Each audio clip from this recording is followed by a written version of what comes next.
Hello, Yasmeen. It's very nice occasion to having you to chat with you today. Bahrain has really made a lot of investment and a lot of progress regarding the fintech space in general, and lately regarding the startups. So you have been as Bahrain, as the state of Bahrain, you have been ranked among the 100 destination around the globe for the startups. Okay, and you really, regarding your sandbox, are welcoming the SMEs, entrepreneurs, and all the innovative idea to participate with their ideas and solutions in your sandbox. One important issue is the regulatory framework of Bahrain. It's really one of, you say, the piece of meat, or one of the very important and positive aspects of your fintech shape or fintech industry in Bahrain. So what are your recent initiatives? What are in the pipeline regarding enhancing the digital financial services? Hi, good evening. Thank you, Dr. Nuran, for this introduction, and thank you for having me. It's a delight to be here today and to be sharing my experiences with my colleagues from the other regulators in the region. As you may know, Dr. Nuran, and as a lot of the attendees may also know, the Central Bank of Bahrain has been considered as one of the first movers in the fintech space. Our journey really dates back to 2014, when we took a bold decision to open up the payments space and to allow third-party payment service providers to tap into the space in an effort to encourage more innovation within the space.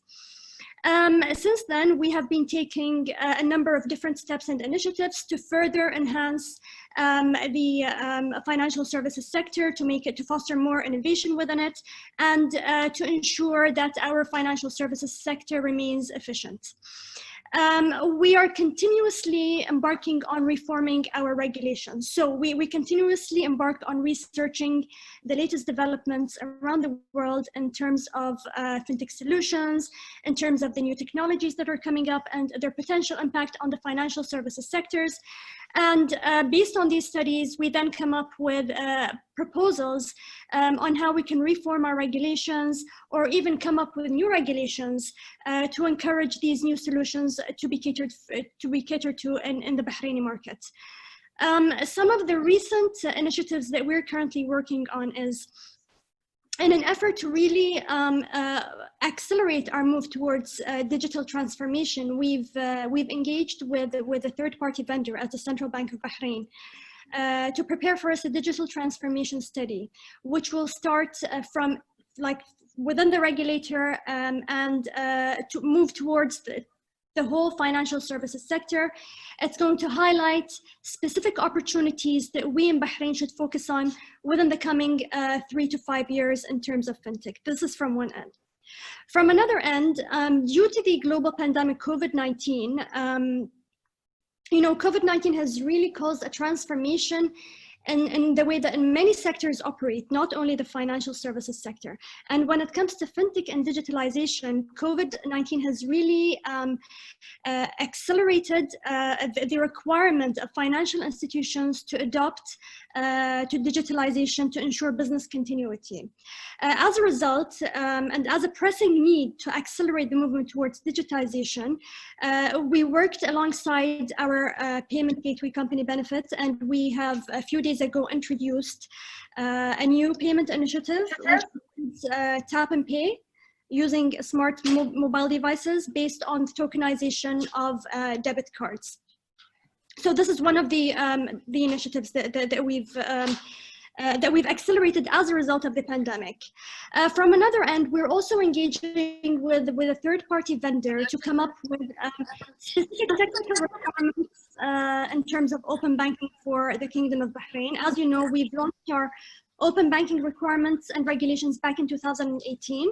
But we recently have engaged a vendor to come up with Bahraini-specific technical API requirements, Bahrain-specific customer journey requirements, as well as governance requirements. And this will facilitate a seamless integration between financial institutions and fintechs going forward. From another end, we're also working on improving our regulatory sandbox process. I mean, we've launched our regulatory sandbox back in 2017. And since then, we've learned a lot in terms of, we faced a lot of challenges, we came a lot of lessons that we've learned. And based on these learned lessons, we are currently working on amending and really enhancing our regulatory sandbox process. From the regulatory perspective, some of the regulations that we are currently working on at the Central Bank of Bahrain include digital-only bank regulations, as well as the tokenization of assets. These are the two regulations that we are currently studying very closely, and hopefully we will come out with draft consultations for the industry.